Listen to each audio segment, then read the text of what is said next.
Hello, hello. How are you? My name is Lynn Hardin, and I am so happy that you are here. Today's day one of a series that I'm going to be doing called Start Where You Are, and it is for creative women like myself and like for you. And we're going to meet, or I'm going to do a recording. It's got to be less than an hour. I may be breaking them apart into clips because I can only hang about 10 minutes myself. And the call will be, or this recording will be in two parts. It will be, I'm going to teach a concept, something, a tool that I use in my own personal life and that has helped many of my clients. And then I'm going to send you out with homework where you get to practice in your own life and get immediate results. Normally in live workshops, it's three parts where I teach a concept and then I coach someone on that concept or really anything that they want in a live coaching type of model. And then the third is we all go out into the world and we use this concept and change our lives and our art, our creative life and our art instantly. I think it's really important to send you back out into your day with a tiny action so you can apply it into your own life.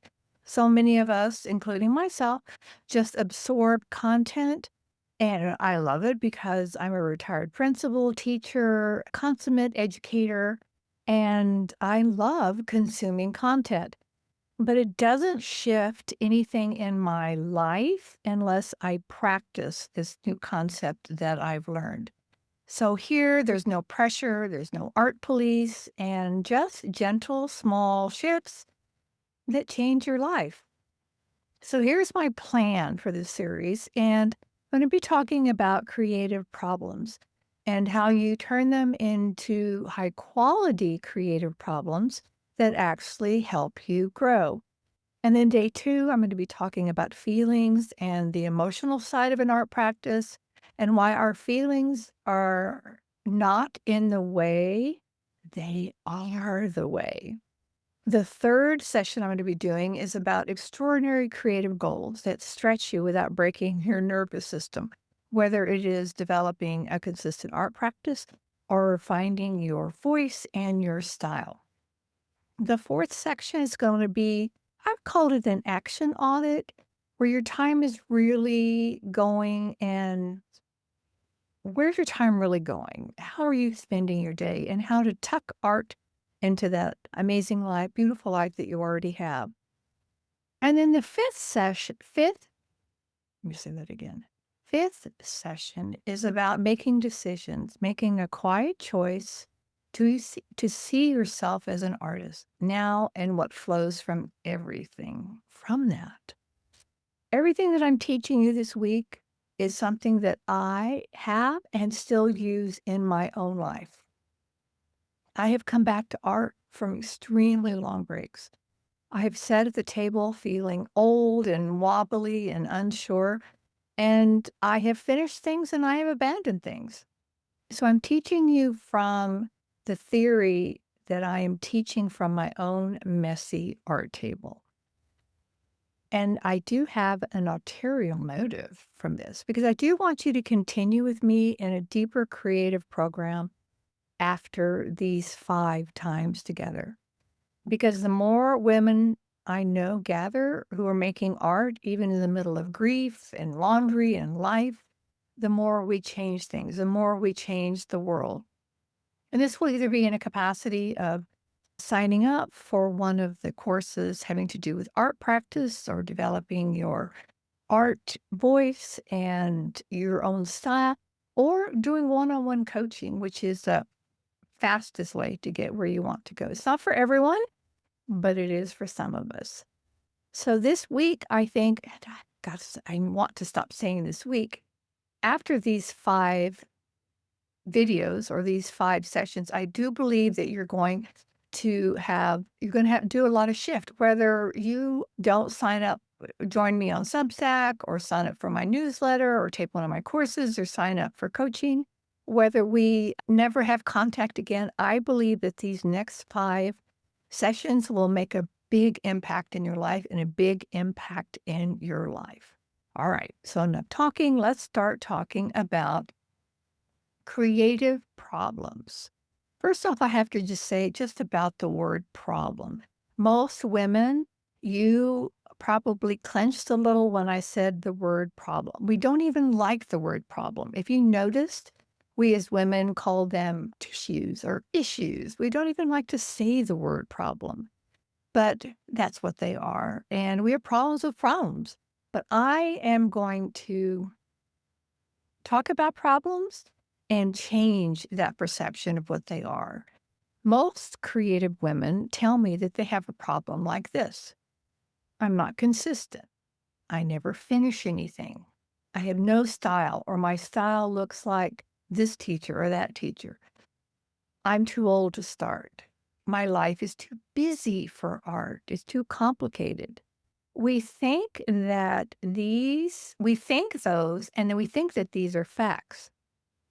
And I want to show you in this way that you define your problem it'll either shut you down or it's going to wake you up. And I call these having low quality problems. And then there's high quality problems. And this is what a low quality problem sounds like. I'm behind. I'm lazy. I'm a hot mess. I'm no good. And low quality problems make you feel small and helpless, and they lead to hiding and doom scrolling and beating ourselves up. And a high quality creative problem might sound like this: my life is full and my life is really full, but I still want to design a gentle, sustainable art practice that fits my energy. Or I'm in a learning season. I want to pay attention to what lights me up so my voice can get stronger. High quality problems invite you to grow. They make you the hero of your own story instead of the victim. Have you noticed that our brain seems to always be looking for problems to solve? And this is super normal. This is how we're hardwired. This is how God made us. Our brains are programmed to scan and look for problems in order to keep us alive. And if you don't give it something rich and meaningful, which is hard to do in this day and age because most of us don't have to worry about our next meal, it will create fake problems like, it's too late. Oh, it's too late for you to have an art career. It's too late for you to find your voice and your style. You're not talented. Everyone else is better than you. Everyone else is ahead of you. And these fake problems create a lot of suffering and very little art.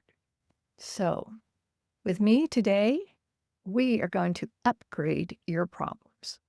So, what I want you to do is I want you to grab a pen and paper or a crayon and watercolor paper, pencil and paper, just something to write on. I want you to write down your main creative problem right now. Do not clean it up. Just write the sentence that lives in your head. Maybe it is, I cannot get myself to the art table. I don't finish the courses that I buy. I'm afraid that my art looks childish. I'm selfish when I make time for art. So take a moment and write down what your one biggest creative art problem is.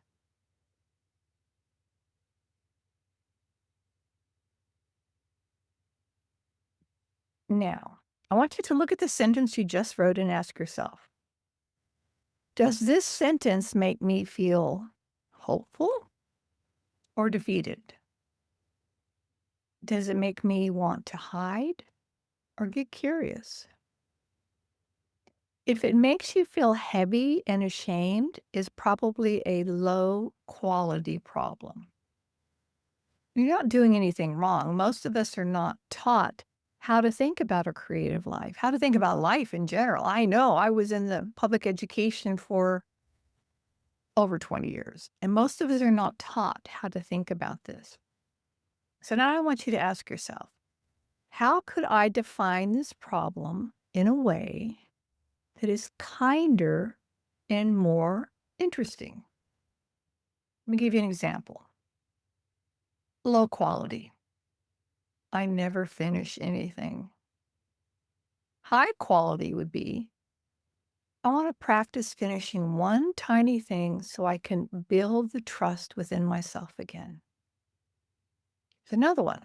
Low quality. I have no space to create. High quality.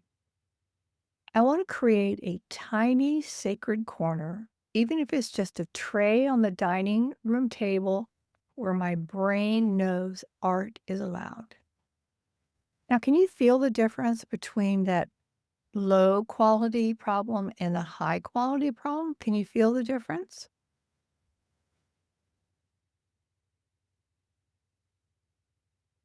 Beautiful. So it's very brave of you. I'm so proud of you for writing this sentence down and being willing to take a look at it, whether it was a low or high quality program, high or low quality problem. I'm mincing words. And many of y'all know, I had major surgery less than 2 weeks ago. And I'm not on any pain meds, and everything went so well, and I'm resting and recovering beautifully. But it seems like my brain and my mouth are not quite wanting to connect. Oh, that's a low quality problem.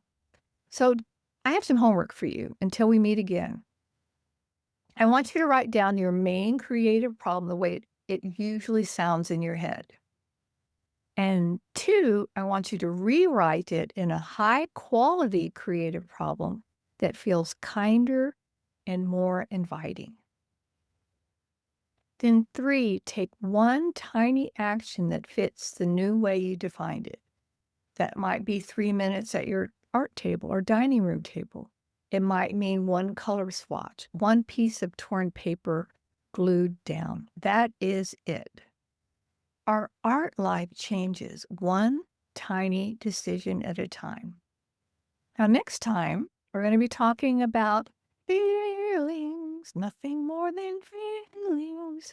And I minimize them. They're really so much more. They are everything. So, tomorrow we're good. Not necessarily tomorrow, but the next time we meet, we're going to talk about feelings and your art and why anxiety, grief, boredom, fear, and worry might be what's in the doorway to your best work. You're not behind, you're right on time, and thank you so much for being with me today.